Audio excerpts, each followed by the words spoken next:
Oh yeah, we can record again. Okay, let me just pause that real quick.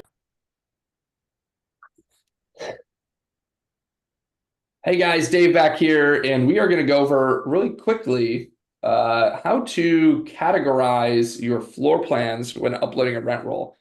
This is honestly, and I don't always say this, but this is probably one of the most important things when underwriting a property is making sure that you have the correct unit types and floor plans separated out within your underwriting model.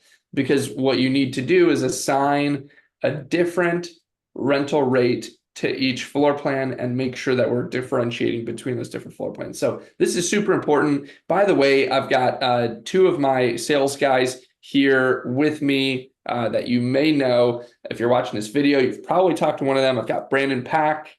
What's up, guys? And I've got Alex Ritz as well. Howdy, y'all.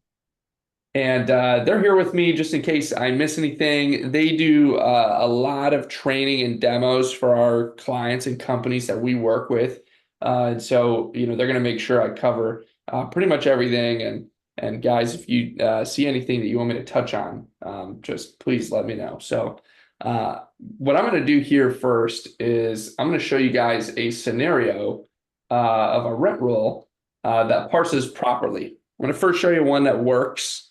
And I'm going to first show you one that everything works out the way it's supposed to, parses properly. And then I'm going to go back and I'm going to show you guys, hey, here's a rent roll maybe that didn't categorize properly. So let's start with that. So I'm going to go in here. I'm going to grab a rent roll really quick and I'm going to upload it. This is a really simple rent roll. I'll show you what it looks like. And I'll show you what the parsing looks like. Sorry, that is not it. It is this one. So very simple rent roll. We've got our square footages for each unit. We've got a unit type or a floor plan. A lot of units will have, or a lot of rent rolls will have that. They'll have a unit type or floor plan or layout or whatever you want to call it, unit name. And when you upload it, we'll categorize that properly, right? We've got it. You can see we've got that's 4 2-bedrooms and 16 1-bedrooms. So moving into here, in our parsing, when I dragged and dropped that document in here, on this page, I will see on the left side my floor plans, right? And if I click on a drop down for one of them, it's going to show 1-bedroom, 2-bedroom. These are all the different floor plans we've identified. And so on the left, this is the floor plan type. And then under it are going to be all of the floor plans for each unit. And as you can see, there's a little space here. And then we've got 2-bedroom. And there's 4 2-bedrooms. So in this case, I can tell that this was properly categorized. We found the 1-bedrooms, we found the 2-bedrooms. We have, 16 of these ones, 4 of the 2s. If I press continue, a really quick way to also tell is, how many total units of each type do we pull in? The beds and baths, whether it's renovated or not, we try to auto detect that. So we've got that. So this one worked perfectly. When we press confirm, and we go into our analysis, this is why we do this. We want this to work. We go into our analysis and it has automatically pulled in our 2 floor plans, 16 1-bedrooms, 4 2-bedrooms. And it's actually pulled in our current effective rents so that I can see where my rents are now and how I'm going to choose, what my projected rents are. So that's one that worked well. It worked right. Now, we come across so many different templates that a lot of times, we hit one that doesn't work right. And so I've got one right here that is a rent roll that entered our system. We've kind of cleared the data out of it to make it anonymous. However, this is a rent roll that is not properly detecting the floor plans. So as you guys can see here, we've got, looks like some garage units. So it shows 0 beds, 0 baths. We've got some 0 bed, 1 bath, which I'm assuming are studios. Normally when you see 0 bed, 1 bath, that's a studio unit. And then we've got 1 bed, 1 baths. And I think we have some 2s. So we got some 1s. And then at the bottom, we've got some 2 1s. Oh, wow. We got 2 1s, 2 1.5s, and 2 2s. So we've actually got a ton of different floor plans in here. So, one thing you could do in a scenario like this, if you wanted to, I'll first show you what it looks like when I upload it. But one thing you could do is always modify the Excel. Now we want to avoid that if we can. Obviously our goal is to detect as best we can. Sometimes we can't detect the floor plans and it throws them into, maybe the wrong categories. Like you can see here, we created a A0, A1, A2. But it should have about 5 floor plans. It should have the garages, the studios, the one ones, the 2 ones, the 2 1.5s, and the 2 2s. That's 6 floor plans it should have. So right off the rip, we're seeing that it's grouped the 0 0 garages, 0 1s. I believe also probably going to see some 1 1s. Yep, grouped in here as well. So these need to be separated. A couple ways we can do it. And then we've got A2s, obviously starts with the 2s, and then we got the 2 1.5s. So I'm going to do this real quick. I'm going to go ahead and I'm just going to pull out the 2 1.5s. And so what I want you to do, and put them into their own floor plan. So what I want you to do is go through and check each one of the 2 bed, 1.5 bath units, right? So once you've checked all those, looks like we have 15 selected. We're going to go ahead and click assign floor plan. So we're going to create a new floor plan.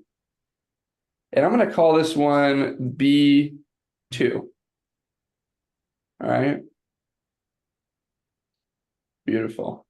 So now that I've done that, we should see that we've got, normally what I like to do, by the way, is I like to have my studios as S's, my 1 bedrooms as A's, my 2 bedrooms as B's, my 3 bedrooms as C's. And then if you do have 4 bedrooms, which is rare in apartments, maybe it's a D, right? And then for each type, smallest to largest, or depending on the number of beds and baths, normally that's also smallest to largest, we're going to have like an A1, A2, A3, A4. So I would like my, I've got my new ones. Where's my 1.5s? So my 2 bed 1.5s, you guys can see is a B2. But now I would like for my 2 bed 1 baths, I'd like these all to be named. Let's see, I'm going to move these, create, and this is going to be B1. So I'm going to change the name. So I've got B1 is now, where'd these go? Got my B1s, which is now this category right here. There we go. And then I want to pull out, I've got my B1s, my B2s are the 2 1.5s. Now I want to pull out the 2 bed 2 baths, and that's going to be my B3 actually. Brandon, Alex, is this lining up? You guys tracking me so far? Yep, Sure. looking good. Beautiful. So I'm going to select all these. We need to work on a group selection tool where we can just click one and then click another, and it just does them all in between. But so we've got our 2 bed 2 baths. I'm going to assign floor plan, create, and that's going to be a B3. All right, so now we've got those separated out. So I'm going to go back up to the top, and I'm going to take all my garage units actually. And because these are garage units, I'm going to call them maybe G1, sign floor plan, G1, right? So I'm not going to go through the rest of this, but as you guys can see, it's only taking me a minute or two to do. It's not taking that much time. And I'm going to press continue. And now you can see I've got pretty much everything separated out. I didn't separate out, oh, I did. The studios are separated. So there we go. So now we've pretty much got everything separated out into its own floor plan. Press confirm. And obviously what we want is when we come into our model, and you'll see this update in a sec, we want to see all these in separate line items. I want to see my garages in a separate line item so that I can assign the garages their own rent, right? I want to see my A0, my studio units in here so I can assign a different rent to it. I want to see my 1 bedrooms, 2 bedrooms, 3 bedrooms, etc. Right? So basically we want to see all of these in a separate line item so that we can assign separate rents to them. Brandon, Alex, any other thoughts on kind of the floor plan process? Any other hiccups you guys see commonly? There is scenarios where There's going to be a similar unit type, like a 1-1 and a 1-1, but one is renovated versus the other. So just watch out for that if they are the same square footage but receiving different rents. That's a great point. Yeah, same square footage. Are you saying so? Okay, so a renovated and a non-renovated, same unit type, same square footage. One you may want to separate out into a different line because it's already renovated and you want to show that separately. That makes sense. Correct. I've seen it where the documents that you receive, the owner or broker will have them all grouped in together, where I would personally separate them out because they are a little bit different, receiving different rents. So just being a little bit more precise. Okay, that totally makes sense. I love that. That's a great tip. So, and I'm gonna pull that up and show that again real quick. So, let me give you guys another tip here, while we're on that topic. So, the way our system works is every time you upload a document or you click parse, it's gonna reparse that. So you want to make sure when you parse a document and you save it and press confirm that it is everything that you want done to it has been done to it, right? If I click parse, it's gonna reparse this file. It's gonna start us back from the beginning. One of the great things though, if you guys want to pick up where you left off, click download this file. And I'm gonna actually pull up the file here. So once we parse a rent roll, you guys saw what it looked like before, right? This was the file beforehand, right? So we've got a rent roll file. It's it's a little bit disorganized. It has some of the data we want. It doesn't have the floor plans though.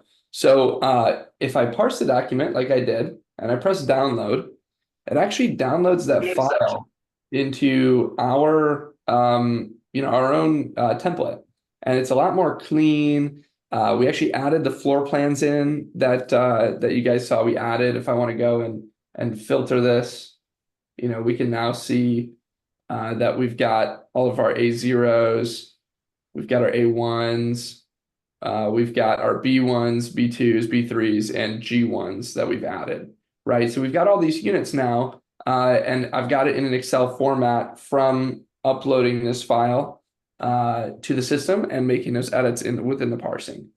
So, so that makes it really easy. And then if I wanted to kind of like pick up where I left off, I would download that file. Let me upload it here, select the rent roll sheet.